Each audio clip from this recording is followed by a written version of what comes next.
Hello students, कैसे हैं सब।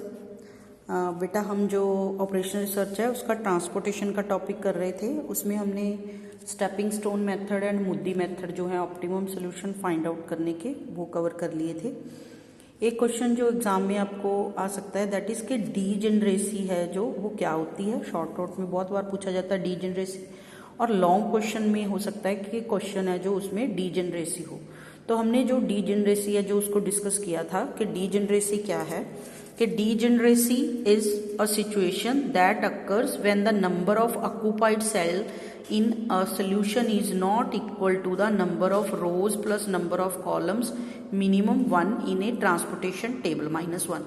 तो हमने किया था m plus n minus 1 is equal to होना चाहिए इक्वल टू occupied cells। अगर occupied cells के बराबर नहीं है, नंबर ऑफ रोज कितनी है हमारे पास, नंबर ऑफ कॉलम्स कितनी है क्वेश्चन में, उसको प्लस करके उसमें से -1 कर देना है। अगर इक्वल टू वो ऑक्यूपाइड सेल्स के आ जाती है तो डीजेनरेसी नहीं है, हम सिंपली क्वेश्चन सॉल्व कर सकते हैं।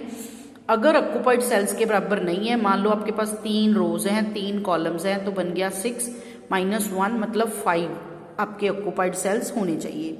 अगर आपके 5 ऑक्यूपाइड सेल्स नहीं आ रही हैं तो आपका जो है ये डीजेनरेसी मानी जाएगी और उसको हमको सॉल्व करना पड़ेगा।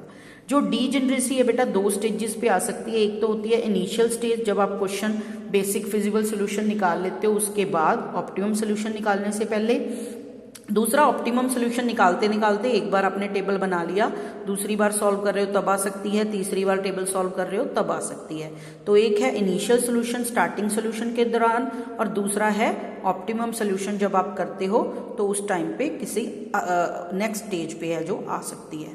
तो जब इनिशियल स्टेज पे आती है तो आपको देखो क्या है, जो हमारी डीजेनरेसी है बेटा, डीजेनरेसी का जो है इसको हम सॉर्ट आउट करते हैं एप्सिलॉन के साथ। इस तरीके से इसको बोलते हैं एप्सिलॉन, एप्सिलॉन बोलते हैं। तो एप्सिलॉन है जो इसकी वैल्यू आपने ऑक्यूपाई कर देनी है जिस सेल में कम आ रही है, हम कह रहे हैं। तो एक मान लो कि हमने कहा m plus n minus 1, हमारे पास है 4 ऑक्यूपाइड सेल्स, और हमारे पास नंबर ऑफ कॉलम है 3 और नंबर ऑफ है 3, तो माइनस और 4, ये हमारा बन गया 6 minus 1 that is 5, that is not equal to 4।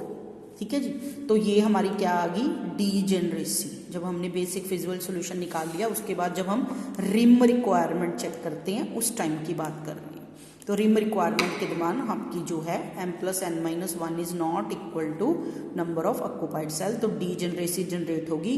तो उस टाइम पे हमने एक ऑक्यूपाइड सेल है जो उसको क्या दे देना है नाम E, एप्सिलॉन उसको अलॉट है जो कर देना है। तो हमारी जो रिम रिक्वायरमेंट है that is 5 is equal to 5 हो जाएगी, क्योंकि एक और ऑक्यूपाइड सेल है जो वो एप्सिलॉन का इंक्रीज हो जाएगा।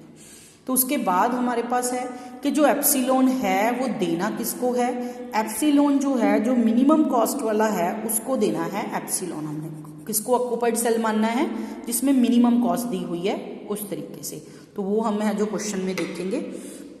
एक आपके पास है कि जब आप कैलकुलेशंस करोगे अगर आप E और K को प्लस कर देते हो तो K आ जाएगा। एप्सिलॉन की कोई भी वैल्यू हम नहीं मानते, मान लो ऑलमोस्ट 0 वैल्यू मानते हैं।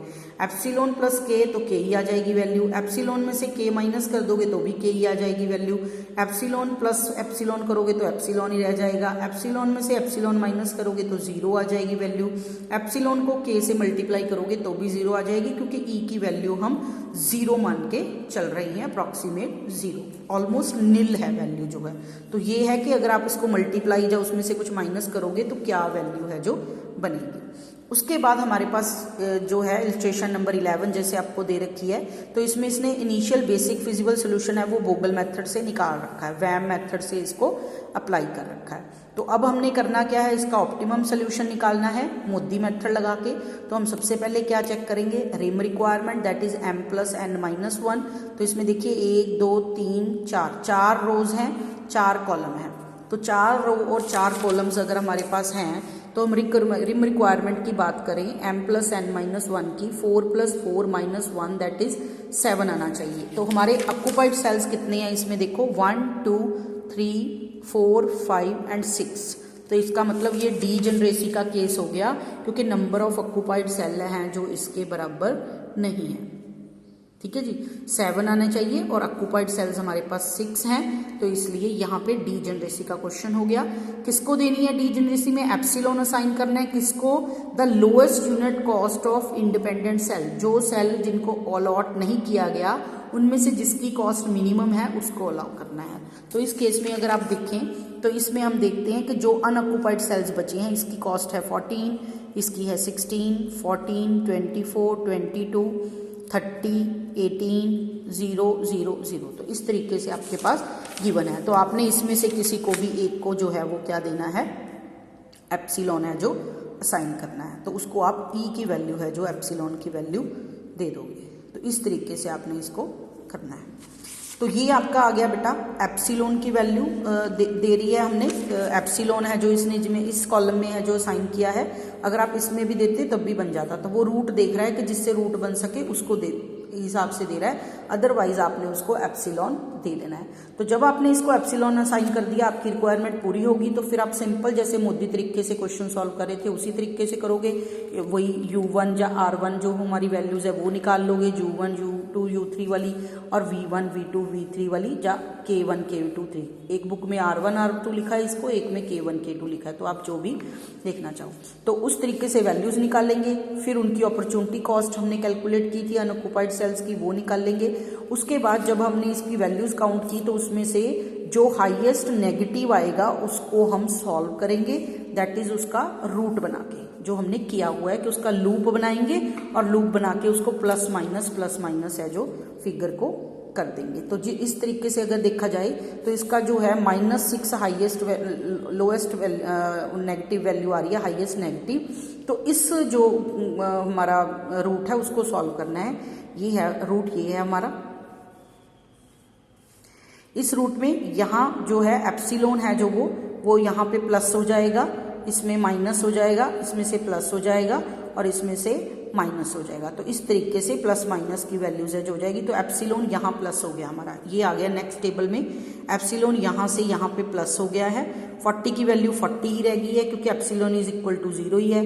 10 की वैल्यू 10 ही रह गई है क्योंकि एप्सिलॉन इज इक्वल टू 0 ही है। तो कुछ प्लस करो या माइनस करो वैल्यू सेम ही रहेगी एप्सिलॉन से। यहाँ से एप्सिलॉन में से एप्सिलॉन माइनस किया तो उसकी वैल्यू 0 आ गई है। तो ये हमारी है जो अलॉटमेंट होगी, ठीक है जी। तो इसकी अब हम कॉस्ट है जो वो फाइंड आउट कर देंगे। पहले फिर से हम U1 UB2 निकाल लेंगे, उसके बाद दोबारा से इसके अनऑक्यूपाइड सेल्स की इस तरह से अपॉर्चुनिटी कॉस्ट निकाल लेंगे। इसकी वैल्यू सारी पॉजिटिव या 0 आ रही हैं, तो इसलिए ये हमारा मैक्सिमम सोल्यूशन है। तो उसकी हम कॉस्ट है जो निकाल देंगे, दैट इज 40 × 28, 20 + 20। ई को 16 से माइनस करोगे तो 0 ही आ जाएगा ये, क्योंकि एप्सिलॉन इज इक्वल टू 0। 16 × 12, 40 × 10, 30 × 16, 10 × 0। तो ये आ गई 2960। ये आपकी अपॉर्चुनिटी कॉस्ट है जो टोटल कॉस्ट निकल आई है। तो इस तरीके से आपने बेटा एप्सिलॉन है जो वो उसको मार्क करना है डीजेनरेसी को सॉल्व करने के लिए। ये डीजेनरेसी जो है हमारी आई थी शुरुआती टेबल में, कि जब हमारा बेसिक फिजिबल सोल्यूशन लग गया उसके बाद में। कई बार सेकंड सिचुएशन क्या आती है कि degeneracy occur during testing of optimal solution. आपने सॉल्व करना शुरू कर दिया, इनिशियल बेसिक फिजिबल सोल्यूशन निकाल लिया, उसकी रिम रिक्वायरमेंट देखिए क्लियर हो रही है। देखिए इसमें है 4 रोज 4 कॉलम्स, 4 + 4 8, 8 - 1 दैट इज 7। तो देखिए इसमें कितनी अलॉटमेंट है, 1 2 3 4 5 6 7। तो रिम रिक्वायरमेंट पूरी हो रही है। यहाँ पे कोई भी डीजेनरेसी नहीं है। आपने सिंपली क्वेश्चन जैसे सॉल्व करते हैं सॉल्व करना शुरू कर दिया, स्टेपिंग स्टोन या मोदी मेथड से जो भी दे रखा है। तो आपने क्वेश्चन सॉल्व करना शुरू कर दिया, क्वेश्चन सॉल्व करना शुरू किया, उसके बाद जो नेगेटिव वैल्यू आ गई उसको सॉल्व करना शुरू किया। तो इसके बाद जब आपने टेबल बनाया तो उसमें आपको क्या हुआ कि एक वैल्यू है क्या हो सकती है कि ऑक्यूपाइड। हर टेबल जब हम नया बनाएंगे तो उस टेबल में हमने पहले m + n - 1 है जो वो चेक करना है, दैट इज कि डीजेनरेसी तो नहीं है। हर टेबल के बाद हमने डीजेनरेसी है जो उसको चेक कर लेना है। तो डीजेनरेसी जब हमने यहाँ पे चेक की तो यहाँ पे डीजेनरेसी आ रही है क्योंकि यहाँ पे ये खाली हो गया है ऑक्यूपाइड सेल। तो देखिए इस तरीके से इसकी वैल्यू बन गई। इसके ऑक्यूपाइड सेल देखो अब कितने रह गए, 1 2 3 4 5 6 होने चाहिए थे 7, और यहाँ पे आ रही हैं 6। तो हमें क्या देना पड़ेगा, एप्सिलॉन। तो ये इन्होंने जो लीस्ट कॉस्ट वैल्यू आ रही थी उसको एप्सिलॉन है जो वो दे दिया है इस तरीके से। ठीक है जी। तो उसके बाद फिर सेम जो हम क्वेश्चन को सॉल्व करते हैं, U1 U2 कैलकुलेट किया, V12 किया, उसके बाद अनऑक्यूपाइड सेल्स की वैल्यू कैलकुलेट की। अगर सारे पॉजिटिव और जीरो आ जाते हैं तो हमारा जो मैक्सिमम सोल्यूशन है जो आ गया, लीस्ट कॉस्ट आ गई, तो और हम उसकी अपॉर्चुनिटी कॉस्ट फिर इनको मल्टीप्लाई करके जो है कैलकुलेट कर देंगे, that is our total cost. तो इस तरीके से बेटा आपने जो है इसको सॉल्व करना है। ये एप्सिलॉन के साथ सॉल्व किया है, उसके बाद ये एप्सिलॉन इसमें इसको जब हमने रूट बनाया, नेगेटिव को सॉल्व किया, तो ये प्लस माइनस होके जो एप्सिलॉन है यहाँ पे आ गया है। ठीक है जी। तो इस टेबल को हमने, क्योंकि यहाँ पे 1 2 3 4 5 6 7, तो ये हमारी जितनी होनी चाहिए थी रिक्वायरमेंट फुलफिल हो रही है, तो इसको हम अब क्या करेंगे कि टोटल कॉस्ट है जो इसकी निकाल देंगे। तो ये थी बेटा आपकी कि डीजेनरेसी को ट्रांसपोर्टेशन में कैसे सॉल्व किया जा सकता है। होप आप सबको समझ आ रहा होगा बेटा। अगर कोई प्रॉब्लम होगी तो आप जब मर्जी मुझे कॉल भी कर सकते हैं और ग्रुप में मैसेज डाल के भी जो आपका डाउट है उसको क्लियर कर सकते हैं। तो मैक्सिमम क्वेश्चंस है जो उसको प्रैक्टिस करिए, ताकि जो आपकी मिस्टेक है वो ना हो पाए प्रैक्टिकल क्वेश्चंस में।